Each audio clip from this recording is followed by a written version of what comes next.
We are now 5 wide. Presented by Quick Trip's quality gasoline guarantee. It's just another way Quick Trip has you covered. 9 to noon, ready to go, and two men who you heard yesterday as part of our outstanding wall-to-wall coverage of all things Green Bay Packers. John Kuhn and Billy Schmidt roll into the studio. Mr. Kuhn, how was your day down there at Soldier Field?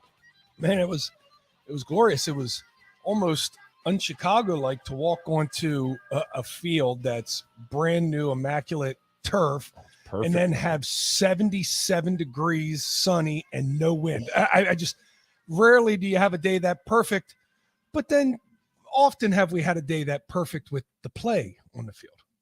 And Billy, how were the callers afterwards with you and Drew in absolute rapturous delight over another beatdown of the Bears? Yeah, giddy beyond belief, and celebrating your song today, slapping a little bit different, same as it ever was. Same as it ever was. Oh, same as it ever was. Same Yes, as the it theme ever song was. to this program. Same as it ever As was. all the folks and all my friends in from Chicago, all my friends from college, because you go to Carroll University, it's a good 50-50 split of folks from Illinois to Wisconsin. So there are a lot of folks and a lot of my friends that had, I imagine, text already saved up, written for a decade.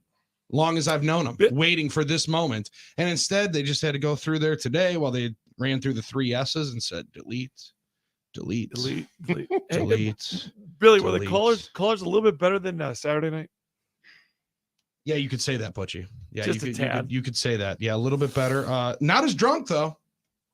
Okay. Not as drunk, though. That's for not sure. surprising. Yep, So that's Packers for sure. Fans were drunker. Okay, all right. No, Badger fans were Badger way fans. drunker. Okay, Yeah, Badger okay. fans were way My drunker Saturday mistake. night. That's well, a Tim 3-hour Allen and I went difference in Well, start that's what I was- time. That's what it was. Yeah, 3 hours that's- difference in start time and no work the next day just changes maybe the severity of the cocktails. Well, and the Right. best one is, John, when all of a First sudden you half. get a text at like 12:15 while we were on the air into our third hour of post game.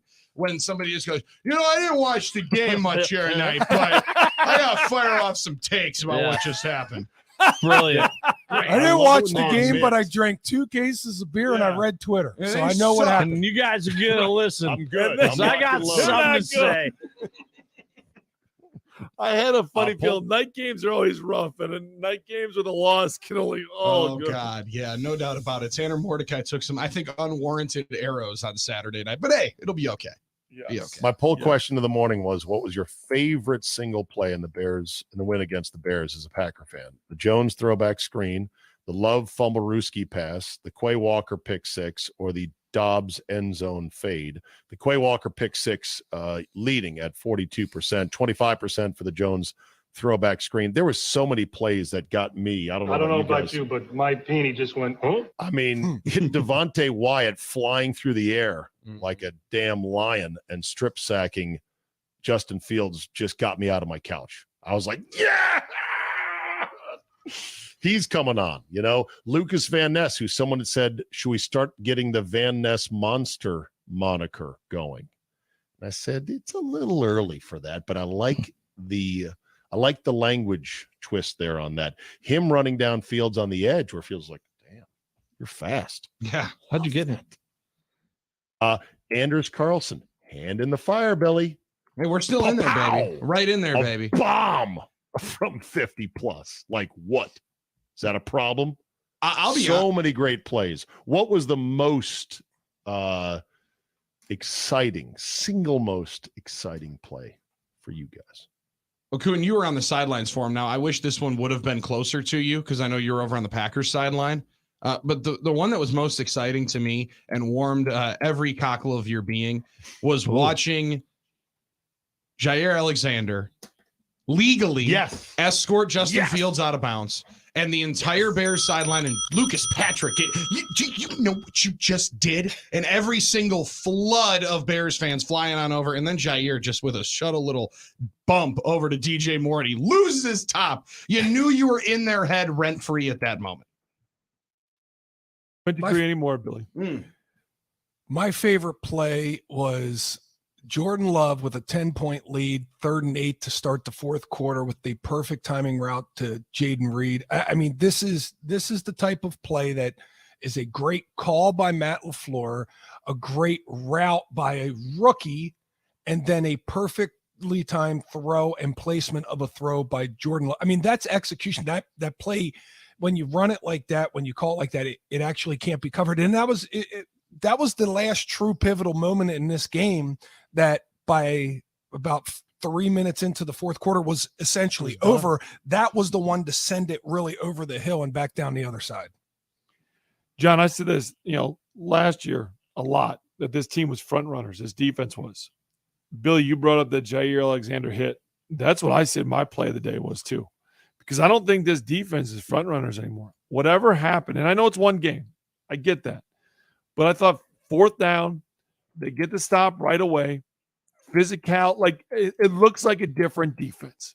They knew they needed to be different, but it looks different. John, what are they Clark doing? Said it. He said we got a different approach. Boys, was there a different approach? No, there wasn't. No, I'm a disagree with all of us. Because they're the exact same they're the exact same players that there were last year.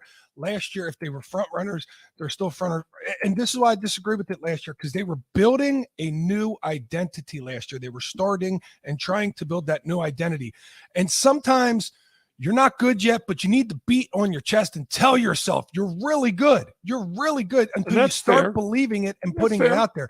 Now, the second year jump with Quay Walker and Devontae Wyatt, that is going to be monumental for this defense. That second year jump, they didn't have it last year. They were rookies. Additionally, some of those young defensive linemen like Carl Brooks and Colby Wooden, they're going to add ridiculous depth to Devontae Wyatt, TJ Slayton, Kenny Clark. So there's that same bravado, almost too much bravado. Like they took one step over the edge of what they should be doing bravado, which I'm okay with one step. Let's keep the 3 steps. A couple unnecessary roughness, personal fouls in this game. That's probably my only ticky-tack takeaway. But they're one step over on the bravado, and now that bravado is coming to fruition because the talent and the experience is starting to get a little bit higher. Yeah, and Butchie, I kind of understand where you've been coming from with the front runner deal, and I can't say that it's completely gone because I didn't fully disagree with it last year because they actually played from ahead the entire game, right? So like at that point, right? So you got to prove it in a couple of different instances. You got to get punched in the mouth and be down 13-0 to fully shed that moniker.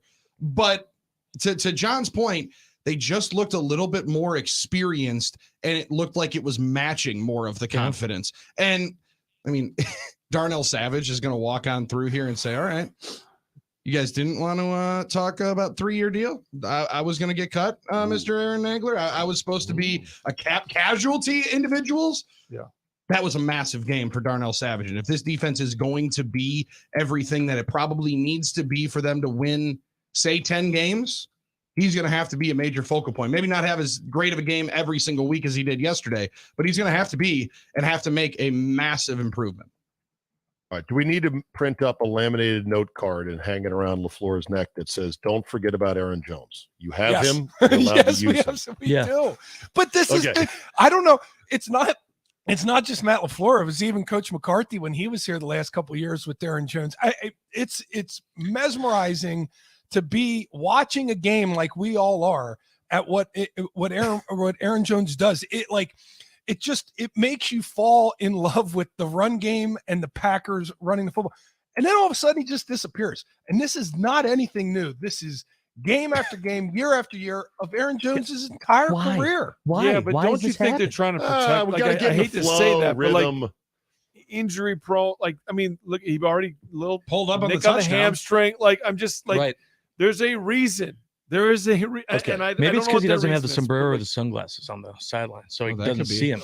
He had sunglasses. They weren't the sunglasses, Josh. Right. Of course, sunglasses get new editions every year. Correct. I don't know if they were Oakley's, but I would like to get the legend of the sunglasses and the sombrero back.